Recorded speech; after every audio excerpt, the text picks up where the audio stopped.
आदाब, सत श्री अकाल, नमस्कार दोस्तों। आर के वाई प्लस क्लासेज में आपका स्वागत है। मैं राजेश कुमार आपके लिए लेकर आया हूँ RS first grade, second grade और पीएसआई सिलेबस के अकॉर्डिंग संपूर्ण सिलेबस को ध्यान में रखते हुए हर सब्जेक्ट की टॉपिक वाइज क्लासेस, जिसमें हमारी क्लासेस शुरू हो चुकी है। राजस्थान क्लास संस्कृति और राजस्थान पॉलिटी, साथ ही जो सेकंड ग्रेड का सेकंड एसएसटी का सेकंड पेपर है उसमें दर्शन शास्त्र की क्लास रोज शाम 8 बजे शुरू हो चुकी है। दोस्तों, हमने राजस्थान पॉलिटी में हमने देखा था सबसे पहले राज्यपाल, उसके बाद में मुख्यमंत्री, उप मुख्यमंत्री, उसके बाद में हमने देखा था राज्य मंत्री परिषद, और कल जो हमारा टॉपिक था वो था राज्य सचिवालय। राज्य सचिवालय में कौन कौन बैठते हैं, कितने प्रकार के सचिव बैठते हैं, वो हमने देखा था कल। तो हमने देखा था कि राज्य सचिवालय में एक तो राजनीतिक सचिव बैठते हैं और एक प्रशासनिक सचिव बैठते हैं। राजनीतिक सचिव में हमने देखा था कि कैबिनेट बैठते हैं। सबसे पहले कैबिनेट सीएम बैठता है, फिर कैबिनेट, फिर राज्य मंत्री जिनके पास स्वतंत्र प्रभार होता है, फिर बैठते हैं संसदीय सचिव और फिर बैठते हैं उप मुख्यमंत्री। ये तो था क्या राजनीतिक सचिव। इसके बाद में जो बैठते हैं एक तरफ, वो बैठते हैं प्रशासनिक सचिव।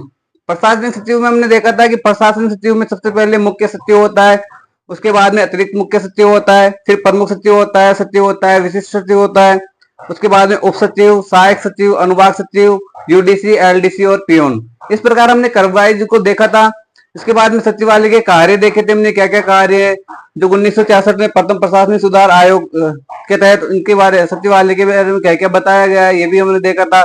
उसके बाद में देखा था हमने सचिवालय और निदेशालय में अंतर, कि सचिवालय में क्या और निदेशालय में क्या क्या अंतर है। तो सचिवालय में हमने देखा था कि ये प्रशासनिक सचिव होते हैं, सामान्य विशेषज्ञ बैठते हैं, सामान्य के द्वारा संचालन किया जाता है। और एक तरफ देखा था हमने कि इसमें विशेषज्ञ द्वारा संचालन किया जाता है और इसमें निदेशक बैठते हैं। सचिवालय में जो सचिव होते हैं तो सचिव मंत्री के बीच में, जो प्रशासनिक सचिव और मंत्री के बीच में प्रत्यक्ष रूप से संबंध होते हैं, जबकि निदेशालय में प्रत्यक्ष रूप से संबंध नहीं होते। उसके बाद में देखा था हमने कि जो सचिवालय, उसमें नीतियों का निर्धारण किया जाता है, जबकि इनमें नीतियों और कार्यक्रमों का क्रियान्वयन किया जाता है निदेशालय में। तो इस प्रकार हमने सचिवालय का टॉपिक पढ़ा था। तो हम अब स्टेप बाय स्टेप पढ़ेंगे, एक के बाद एक जो सचिव होंगे, प्रशासनिक सचिव होंगे, उनके बारे में पढ़ेंगे। तो सबसे पहले पढ़ेंगे हम मुख्य सचिव। सबसे पहले पढ़ेंगे हम मुख्य सचिव। मुख्य सचिव की नियुक्ति कौन करता है, उनका क्या कार्यकाल होता है और उनकी क्या योग्यता है, तो इन सबके बारे में हम डिटेल से पढ़ेंगे। दोस्तों, आप जो बोर्ड पे पढ़ाया जा रहा है, आपको आप अपने नोट्स भी कंप्लीट करते रहिए साथ के साथ, ताकि आपको फिर कहीं बैठने की जरूरत नहीं पड़े और साथ ही आपका कंटेंट भी उपलब्ध हो सके, जिसको आप बार बार रिविजन करके अपना टॉपिक मजबूत कर सको। दोस्तों, हम ये क्लास लगा रहे हैं, हम क्लास ले रहे हैं, ये हर एग्जाम को ध्यान में रखते हुए क्लास ली जा रही है। आपको पता है कि वैकेंसी आने वाली है, सेकंड ग्रेड की, फर्स्ट ग्रेड की, थर्ड ग्रेड की और आरएस की वैकेंसी आने वाली है। तो दोस्तों, हम उसी को ध्यान में रखते हुए हर सब्जेक्ट को संपूर्ण रूप से कंप्लीट कराने की कोशिश कर रहे हैं। हमने देखा था कि जो प्रीवियस ईयर के क्वेश्चन थे जो कि आए हुए हैं, तो वो उन्हीं को ध्यान में रखते हुए हम टॉपिक, जो भी टॉपिक है वो कंप्लीट करवा रहे हैं। और जो क्वेश्चन आ सकते हैं, जो क्वेश्चन आने की संभावना है जिन क्वेश्चन की, तो उनको भी ध्यान में रखते हुए हम इस टॉपिक को, जो भी सब्जेक्ट का, जो भी टॉपिक है, सिलेबस का जो भी टॉपिक है, उसको कंप्लीट करवाने की कोशिश कर रहे हैं। दोस्तों, हमारा जो टॉपिक है वो था मुख्य सचिव। तो हम स्टार्ट करेंगे आज की पॉलिटी क्लास में। अपना जो टॉपिक था वो था मुख्य सचिव। मुख्य सचिव,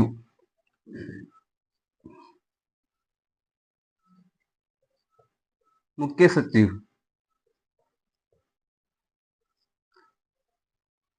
दोस्तों, मुख्य सचिव के बारे में हम आज विश्लेषण रूप से अध्ययन करेंगे, मतलब इसके बारे में ज्यादा से ज्यादा जानने की कोशिश करेंगे। तो सबसे पहले देखते हैं कि मुख्य सचिव की नियुक्ति कौन करता है। मुख्य सचिव की नियुक्ति कौन करता है, तो मुख्य सचिव की नियुक्ति मुख्यमंत्री के द्वारा की जाती है। यानी मुख्य सचिव की नियुक्ति मुख्यमंत्री के द्वारा की जाती है। इसके बाद में देखते हैं कि इसकी क्या योग्यता है, किसकी, मुख्य सचिव की क्या योग्यता है। तो ये एक तो होता है जो प्रशासनिक दृष्टि से आईएएस होता है, उसके रूप में मुख्यमंत्री की नियुक्ति होती है। और एक होता है विश्वास पात्र, यानी प्रधानमंत्री का जो विश्वास पात्र आदमी होता है उसकी नियुक्ति इस पद पर की जाती है। किस पर, मुख्य सचिव के पद पर। तो इसकी जो नियुक्ति है वो किसके द्वारा होती है, इसकी नियुक्ति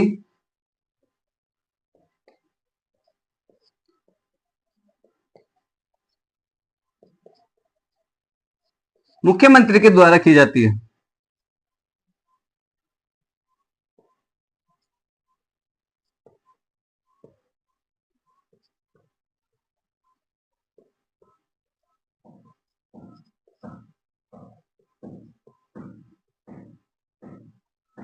इसकी नियुक्ति मुख्यमंत्री के द्वारा की जाती है। अब इसकी योग्यता क्या है? योग्यता, इसकी योग्यता क्या है? तो एक तो होता है जो प्रशासनिक आईएएस होता है, प्रशासनिक जो सर्वोच्च वरिष्ठ आईएएस होता है, सर्वोच्च वरिष्ठ आईएएस,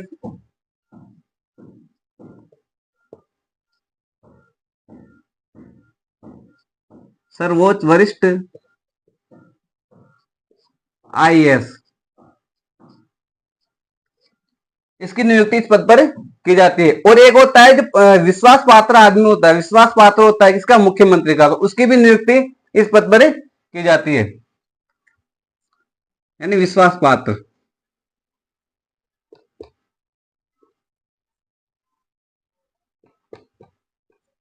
विश्वास पात्र जो होता है उसकी नियुक्ति इस पद पर की जाती है। अब हम देखते हैं कि जो हमारे राजस्थान में जो प्रथम जो पहले मुख्य सचिव थे वो कौन हुए?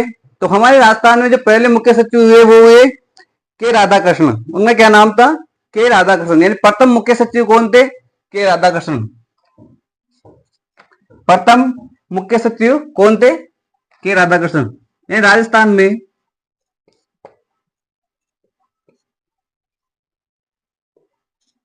प्रथम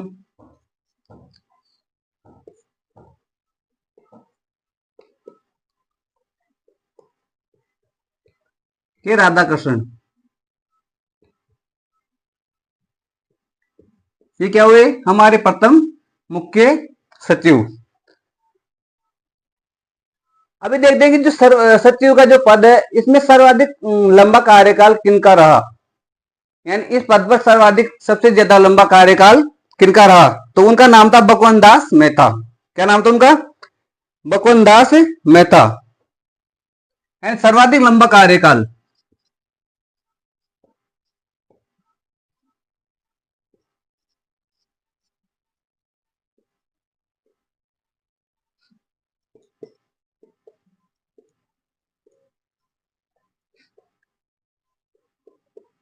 भगवंत दास मेहता।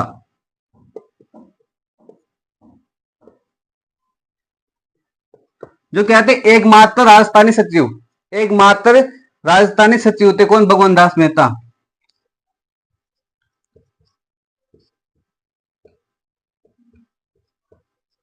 प्रथम राजस्थानी सचिव, एकमात्र प्रथम राजस्थानी सचिव, एकमात्र राजस्थानी सचिव।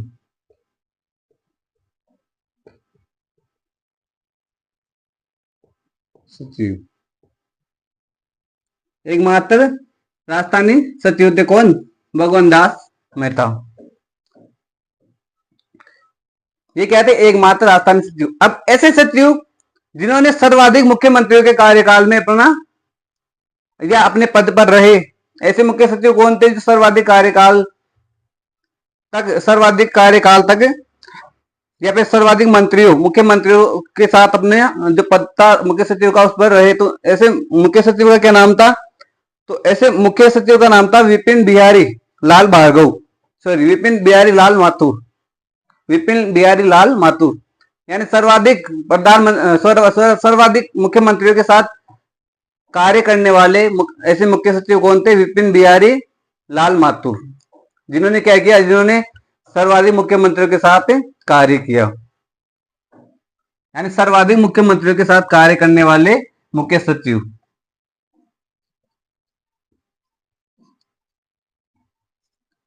सर्वाधिक मुख्य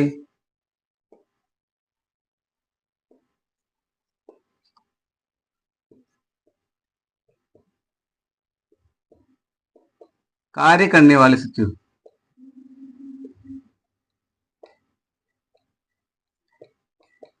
क्या नाम था?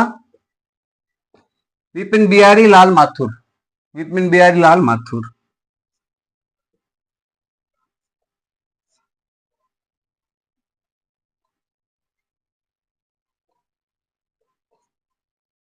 माथुर।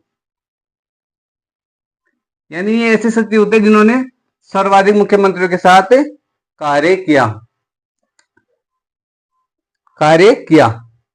अब इसके बाद में देखते हैं कि राज्य की पहला जो मुख्य सचिव थी वो कौन थी। राज्य की पहली महिला मुख्य सचिव कौन थी। राज्य की महिला मुख्य सचिव या पहली महिला मुख्य सचिव कौन थी, तो उसका नाम था कुशल सिंह।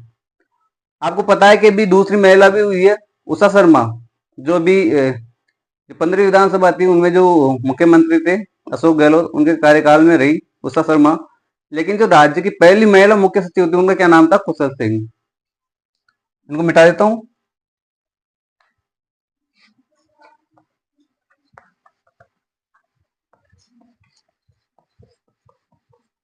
राज्य की पहली महिला मुख्य सचिव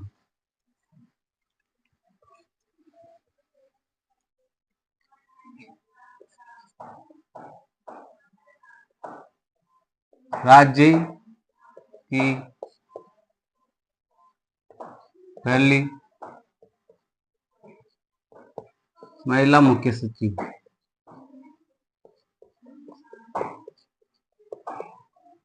क्या नाम था, कुशल सिंह।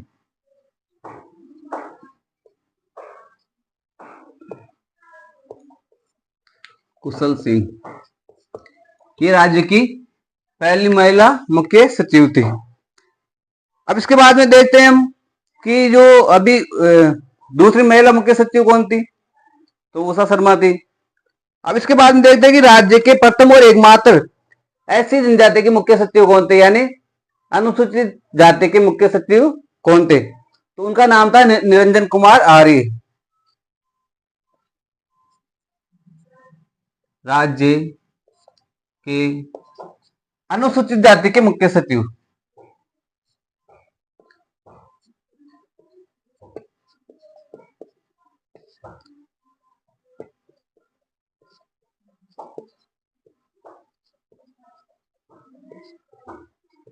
सचिव कौन थे, निरंजन कुमार आर्य।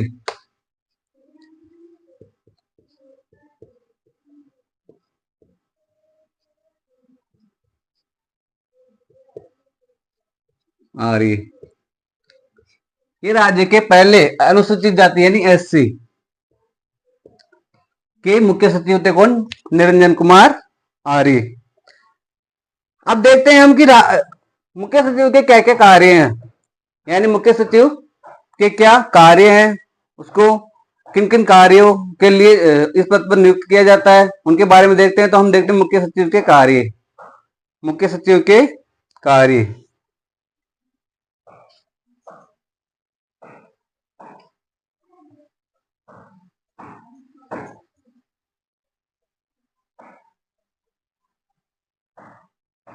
मुख्य सचिव के कार्य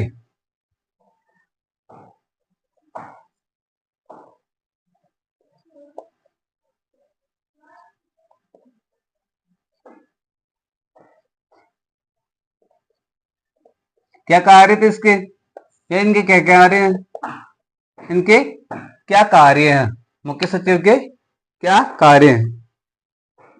तो मुख्य सचिव मुख्यमंत्री का प्रधान सलाहकार होता है। मुख्य सचिव मुख्यमंत्री का प्रधान सलाहकार के रूप में कार्य करता है। मुख्यमंत्री के प्रधान सलाहकार के रूप में कार्य कौन करता है, यानी इसका मुख्यमंत्री का प्रधान यानी प्रमुख सलाहकार कौन होता है, मुख्य सचिव। पहला कार्य है इसका, मुख्यमंत्री के प्रधान सलाहकार के रूप में कार्य करना।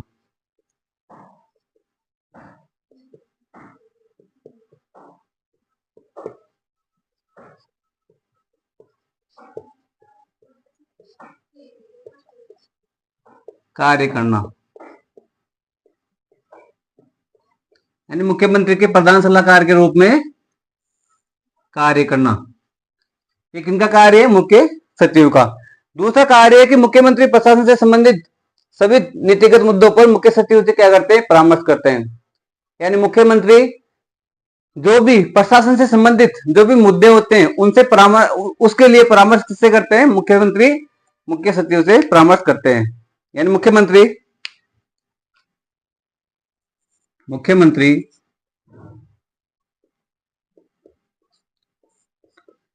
प्रशासन संबंधी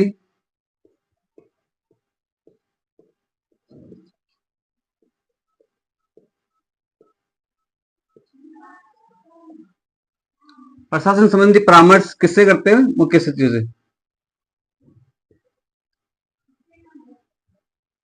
कार्य हेतु परामर्श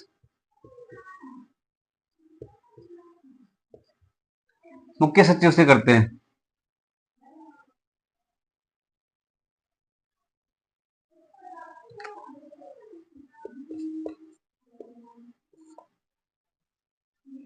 मुख्य सचिव से करते हैं।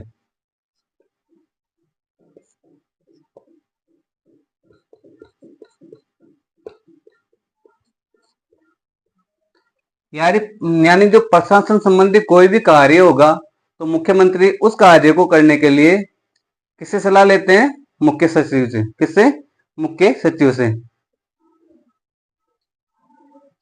मुख्य सचिव होता है वो सरकार के जो सचिव होता है, मुख्य सचिव सरकार के जो सचिव होते हैं और सरकार के मध्य संबंधों की एक कड़ी होता है।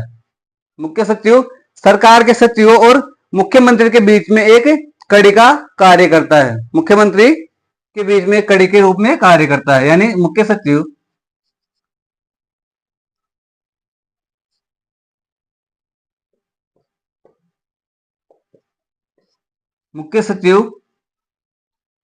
सरकार के सचिवों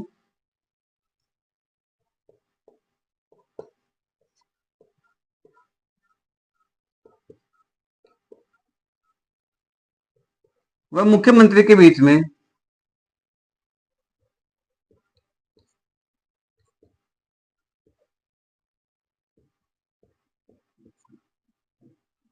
कड़ी के रूप में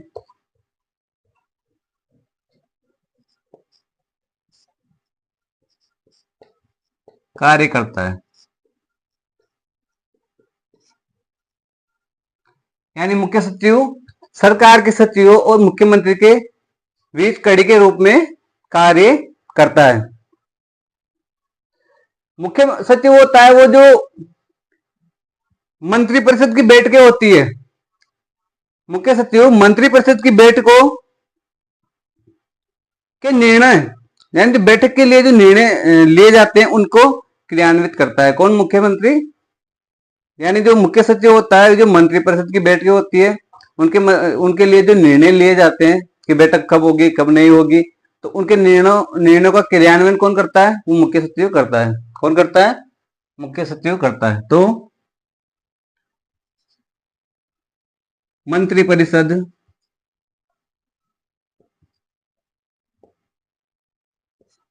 की बैठकों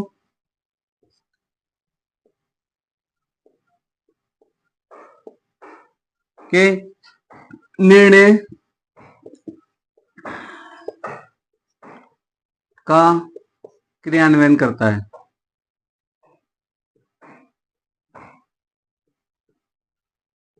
क्रियान्वयन करता है। कौन करता है? मुख्य सचिव। यानी मुख्य सचिव जो मंत्रिपरिषद की बैठकें होती है उनके निर्णयों का क्रियान्वयन कौन करता है? तो मुख्य सचिव करता है। इसके बाद में देखते हैं क्या कि मुख्य सचिव क्या करता है। तो मुख्य सचिव राज्य में लोक सेवाएं होती है, राज्य में जो भी लोक सेवाएं होती है उनके मुखिया के रूप में कार्य कौन करता है? मुख्य सचिव करता है। कौन करता है? मुख्य सचिव करता है। यानी राज्य की लोक सेवाओं के मुखिया के रूप में कार्य कौन करता है? मुख्य सचिव। राज्य की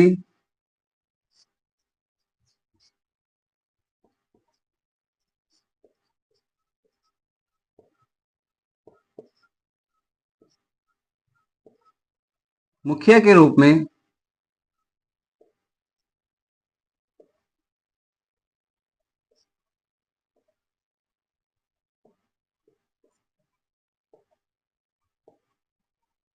कौन करता है? मुख्य सचिव। राज्य की लोक सेवाओं के मुखिया के रूप में कार्य कौन करता है? मुख्य सचिव। तो दोस्तों आगे भी देखते हैं और कौन सा पॉइंट है। तो हमने ये देखे मुख्य सचिव के कार्य। इसके बाद में और क्या कार्य उसके? मुख्य सचिव का और क्या कार्य है? तो मुख्य सचिव जिला कलेक्टरों और संभागीय आयुक्तों, जो संभागीय आयुक्त होते हैं उनकी अध्यक्षता कौन करता है, उनके सम्मेलन की अध्यक्षता कौन करता है, मुख्य सचिव। यानी जिला कलेक्टर और जो आयुक्त होते हैं, जिला आयुक्त होते हैं, उनके जो सम्मेलन होते हैं उनकी अध्यक्षता कौन करता है, मुख्य सचिव। जिला कलेक्टर,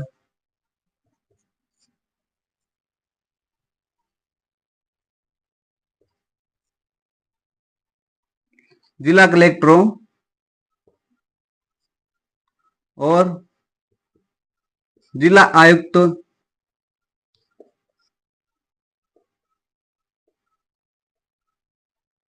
के सम्मेलनों की अध्यक्षता मुख्य सचिव करता है।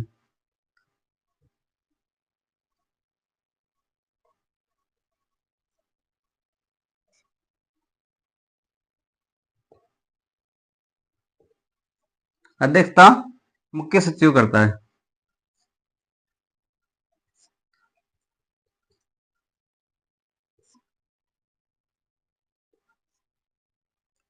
तो ये मुख्य सचिव के कार्य हैं। अभी और भी कार्य हैं, और कौन कौन से कार्य हैं?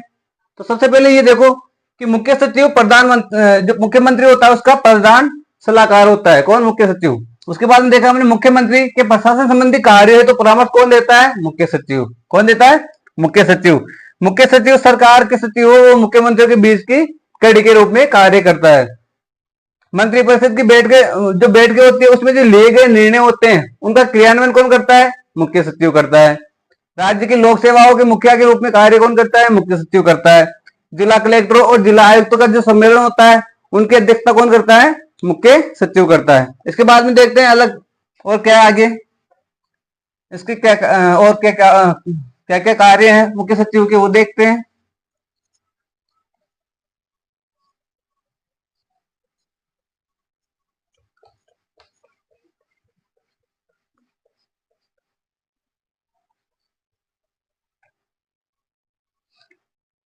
और इसके क्या कार्य हैं, मुख्य सचिव के क्या कार्य हैं? तो मुख्य सचिव होता है वो बाढ़, सूखा और अन्य आपदाओं के समय मुख्य अधिकारी के रूप में कार्य करते हैं। जब भी बाढ़ आती है, आपदा आती है, तो इनके समय जो मुख्य अधिकारी होता है वो कौन होता है? वो मुख्य सचिव होता है। यानी मुख्य सचिव जो आपदाएं, बाढ़, सूखा, इन समस्याओं के आने पर जो मुख्य अधिकारी के रूप में कौन कार्य करता है? मुख्य सचिव कार्य करता है। बाढ़, सूखा, बाढ़, सूखा,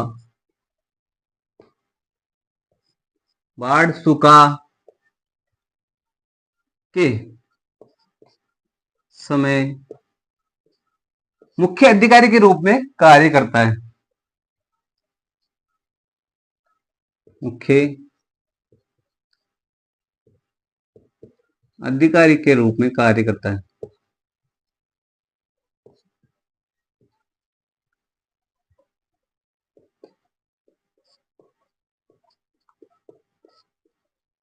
कौन करता है? मुख्य सचिव। मुख्य सचिव जब भी कोई अकाल पड़ता है, सूखा होता है, बाढ़ आती है, ऐसी ज्यादा बरसात हो जाती है, तो ऐसी जो आपदाएं होती है, तो इनका जो मेन अधिकारी होता है वो कौन होता है? वो होता है मुख्य सचिव। यानी इन इन मुसीबतों से निपटने के लिए किसकी नियुक्ति होती है? मुख्य सचिव की। सबसे ज्यादा जो मेन अधिकारी होता है, जो इनके लिए आपदाओं के लिए जो सहायता राहत कोष जारी करता है, वो किसके द्वारा होती है? मुख्य सचिव के रूप में किया जाता है, मुख्य सचिव के द्वारा किया जाता है। यानी मुख्य सचिव का पद एक प्रशासनिक दृष्टि से बहुत ही महत्वपूर्ण पद होता है, जो कि मुख्यमंत्री को सलाह और परामर्श देने के लिए होता है। इसके बाद में देखते हैं और क्या क्या कार्य इसके। तो मैंने बताया ना कि ये जो भी आपदाएं होती है इनके समय जो मुख्य अधिकारी होता है वो कौन होता है? मुख्य सचिव होता है। इसके आगे लिख लेते हैं और कि संकटकालीन परिस्थितियों के समय मुख्य सचिव की नियुक्ति की जाती है, या मुख्य सचिव का कार्य होता है संकटकालीन परिस्थितियों से निपटने के लिए किसकी? मुख्य सचिव का कार्य होता है। किसका कार्य होता है? मुख्य सचिव का कार्य होता है। या फिर मुख्य सचिव द्वारा समिति गठित की जाती है। संकटकालीन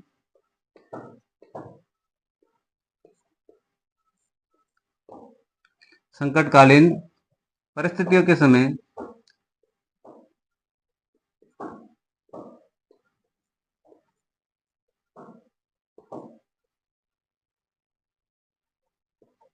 गठित की गई समिति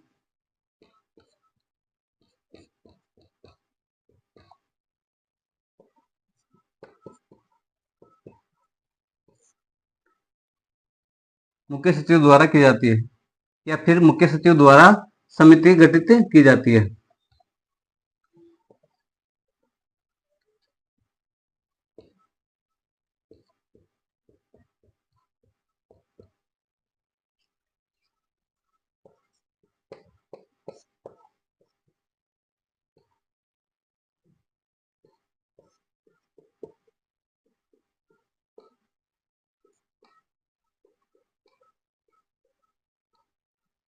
समिति गठित की जाती है। तो ये क्या है, ये मुख्य सचिव के कार्य है। हमने देखा कि मुख्य सचिव के कितने कार्य हैं। मुख्य सचिव मुख्यमंत्री का प्रधान सलाहकार होता है। लोक सेवकों के जो अध्यक्षता के रूप में कार्य कौन करता है, मुख्यमंत्री करता है। जो जिला कलेक्टर होते हैं और जिला आयुक्त होते हैं, उनके सम्मेलन की अध्यक्षता कौन करता है, मुख्य सचिव करता है। और जो मुख्य सचिव होता है वो मुख्य सचिव और सरकारी सचिव, यानी मुख्य सचिव जो होता है वो सरकारी सचिव और मुख्यमंत्री के बीच में एक कड़ी के रूप में कार्य करता है। इसके बाद में हमने देखा कि जो राजस्थान में लोक सेवाओं के जो मुख्य होता है वो मुख्य सचिव होता है। तो ये कार्य थे मुख्य सचिव के, जो हमने देखा। जो भी आपदा आती है, बाढ़, सूखा, अकाल, तो इनका जो मेन अधिकारी होता है वो कौन होता है, वो मुख्य सचिव होता है। संकटकालीन परिस्थितियों के समय जो समिति गठित की जाती है तो वो किसके द्वारा की जाती है, वो मुख्य सचिव के द्वारा की जाती है। अब ये हो गया हमारा मुख्य सचिव का टॉपिक। इनसे जो भी क्वेश्चन आएगा, जिस भी प्रकार का क्वेश्चन आएगा, नियुक्ति से संबंधी, योग्यता से संबंधी और कार्य से संबंधित, क्या क्या इसके कार्य हैं। तो इसकी नियुक्ति मुख्यमंत्री से होती है। कई बार पूछा गया कि मुख्य सचिव की नियुक्ति किसके द्वारा की जाती है, तो मुख्य सचिव की नियुक्ति मुख्यमंत्री के द्वारा की जाती है। अब देखते हैं हम एक अधिनियम है, कौन सा अधिनियम है वो है राजस्थान जन सुनवाई अधिनियम 2012। उसके बारे में पढ़ेंगे। राजस्थान जन सुनवाई अधिनियम 2012, ये हमारा मुख्य सचिव का टॉपिक कंप्लीट हो गया। इसके बाद में पढ़ते हैं हम राजस्थान जन सुनवाई अधिनियम 2012। उसमें क्या क्या दे रखा है।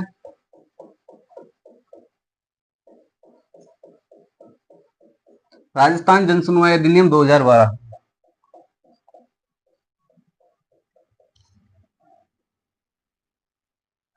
राजस्थान जन सुनवाई अधिनियम 2012।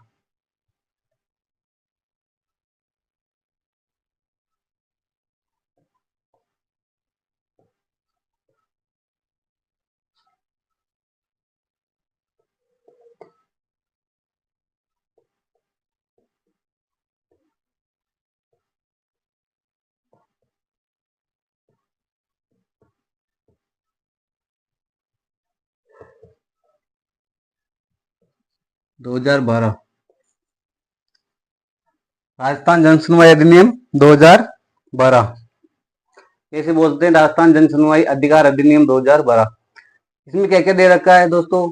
जन सुनवाई से आप समझ रहे हो कि जन सुनवाई का मतलब होता है जनता की सुनवाई, यानी जनता की सुनवाई के लिए कौन सा अधिनियम आया, तो जन सुनवाई अधिनियम अधिकार अधिनियम 2012। इसमें क्या क्या बताया गया है, इसमें क्या क्या है, तो इसमें होता है कि ये अधिनियम कब आया, तो ये अधिनियम 1 अगस्त 2012 को लागू हुआ। किसी भी शिकायत पर, किसी भी समस्या संबंधी जो भी जनता की शिकायतें होती है उनकी सुनवाई के लिए कौन सा अधिनियम पारित किया गया, तो राजस्थान जन सुनवाई अधिकार अधिनियम 2012, ये राजस्थान में पारित किया गया। अब कब हुआ ये लागू, तो ये हुआ 1 अगस्त 2012 को। कब लागू हुआ राजस्थान में, 1 अगस्त 2012 को लागू। 1 अगस्त 2012 को ये क्या हुआ, लागू हुआ। कौन सा अधिनियम, राजस्थान जन सुनवाई अधिकार अधिनियम। अब इसके क्या क्या उद्देश्य थे, किसके, इस अधिनियम के, यानी इसे क्यों लागू किया गया, क्या कारण रहे कि इसे लागू करना पड़ा, वो भी देखेंगे।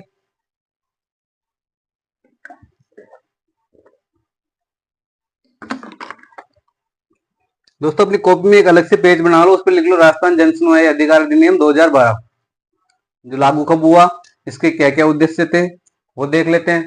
तो ये हमारा क्या, तो ये राजस्थान जन सुनवाई अधिकार अधिनियम 2012 अब लागू होने के क्या उद्देश्य थे। तो इसमें आम जन की समस्याओं का समाधान, यानी जो भी जनता की समस्या है उनका समाधान करने के लिए, समाधान और अभाव अभियोगों पर उनके अपने क्षेत्र में एक निश्चित समय में सुनवाई करने का अधिकार। मतलब जो जनता की समस्याएं थी, जो भी जनता की समस्याएं थी, तो पहले क्या होता था, जनता की समस्याओं का कोई कोई सुनवाई नहीं होती थी। सुनवाई होती थी तो बहुत ही लंबा समय लगता था उसमें, कब सुनवाई होगी, कब उनका निर्णय आएगा, कब उसका समाधान होगा। तो उन्हीं को ध्यान में रखते हुए ये अधिनियम लाया गया। तो इसमें जनता की समस्याओं का समाधान किया जाता है, साथ ही इसमें एक समय सीमा निश्चित की गई है जिसमें जनता की समस्याओं का समाधान किया जाए। तो इसमें इसके उद्देश्य देख लेते हैं। उद्देश्य क्या है, उद्देश्य क्या उद्देश्य है, एक तो जनता की समस्याओं का समाधान, जनता की शिकायतों का समाधान।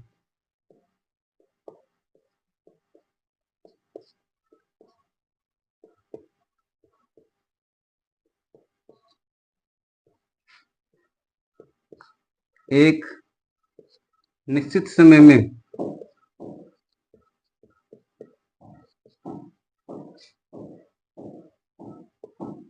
समाधान करना,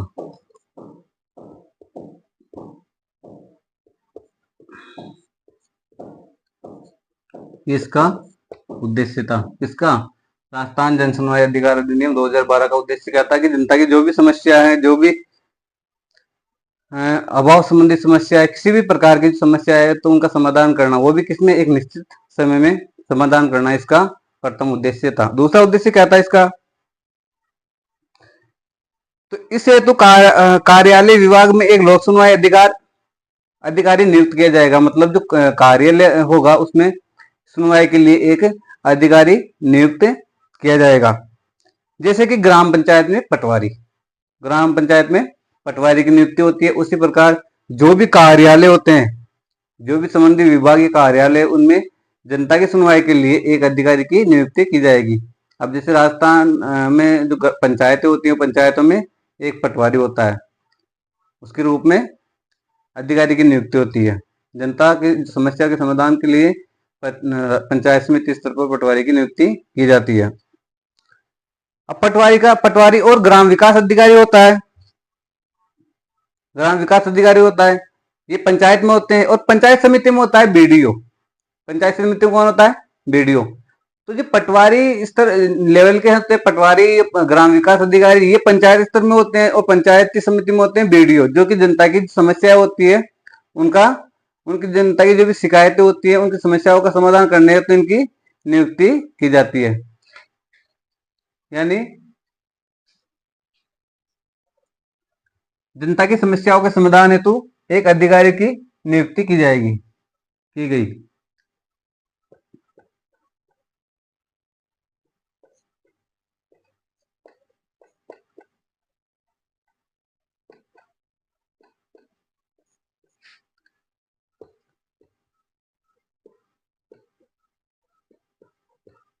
समाधान हेतु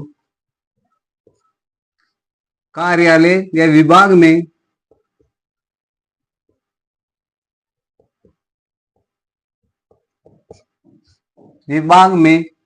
एक अधिकारी की नियुक्ति की गई।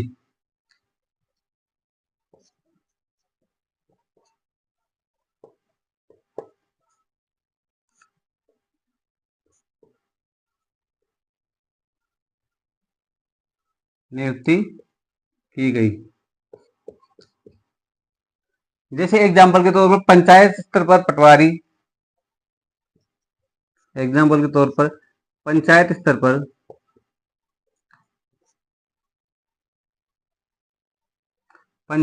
पर पटवारी और ग्राम विकास अधिकारी, पटवारी और ग्राम विकास अधिकारी, जिसे हम सचिव बोलते हैं, ग्राम सचिव बोलते हैं। तो ये तो पंचायत स्तर पर। और पंचायत समिति स्तर पर बीडीओ, पंचायत समिति पर वीडियो।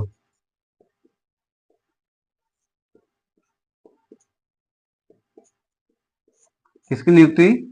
वीडियो की। इनकी नियुक्ति किस लिए हुई? कि जो भी जनता की समस्या है उनका समाधान करने के लिए इनकी नियुक्ति की गई। तो ये हुआ राजस्थान जन सुनवाई अधिकार अधिनियम। कब लागू हुआ? 1 अगस्त 2012 को लागू हुआ।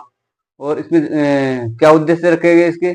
कि जनता की जो भी समस्याएं हैं उनके समाधान के लिए एक अधिकारी की नियुक्ति की जाएगी। ये इसके कहते हैं, ये इसके उद्देश्य थे। किसके? इस अधिनियम के। अब इसके बाद में देखेंगे हम एक और अपना जो अधिनियम था वो था राजस्थान लोक सेवा प्रदान गारंटी अधिनियम। राजस्थान लोक सेवा प्रदान गारंटी अधिनियम 2011। तो उसके बारे में पढ़ेंगे कल हमारे नेक्स्ट क्लास में। तब तक के लिए आपका धन्यवाद, आपने इतना टाइम हमारे साथ बिताया। दोस्तों कुछ टॉपिक ऐसे हैं जो मैं केवल आपको सिंगल करके पढ़ाऊंगा। जैसे कल पढ़ाऊंगा मैं आपको जो राजस्थान लोक सेवा प्रदान गारंटी अधिनियम था वो पढ़ाऊंगा मैं। इसके बाद में पढ़ाऊंगा मैं आपको अभी जो गारंटी अधिनियम है इसके बारे में थोड़ी डिटेल से चर्चा करेंगे, क्योंकि इनमें से क्वेश्चन आने की संभावना रहती है। उसके बाद में जो हमारा टॉपिक होगा वो होगा पंचायती राज। कौन सा होगा? पंचायती राज। पंचायती राज में हम पढ़ेंगे स्थानीय स्वशासन और जो भी शहरी नगर निगम है, नगर निकाय है, उनके बारे में पढ़ेंगे। पंचायत जो ग्राम पंचायत है उनके बारे में पढ़ेंगे। किस अनुच्छेद में उनकी बात कही गई है, कब से पंचायती राज लागू हुआ, ये सब पढ़ेंगे हम डिटेल से। लेकिन हम केवल वो पढ़ेंगे जो भी राजस्थान लोक सेवा प्रदान गारंटी अधिनियम है 2011 उसके बारे में पढ़ेंगे। उसके बाद में पढ़ेंगे हम पंचायती राज। तो आज तक ये जो हमारा टॉपिक है, ये जो भी राजस्थान जन सुनवाई अधिकार अधिनियम 2012 है, ये कंप्लीट होता है। दोस्तों आप भी जो मैं पढ़ा रहा हूँ उसके साथ अपने नोट्स कंप्लीट करते रहो, ताकि आपके पास रिविजन करने के लिए कंटेंट तैयार हो सके। दोस्तों वैकेंसीज आने वाली है, पता है कन्फर्म है कि वैकेंसीज आएगी। तो वैकेंसीज आएगी तब आएगी, लेकिन जब तक हम अपनी तैयारी को मजबूत कर लें। ये हमारा लक्ष्य होना चाहिए कि हमें 2024 या 25 में कन्फर्म जॉब लेनी है।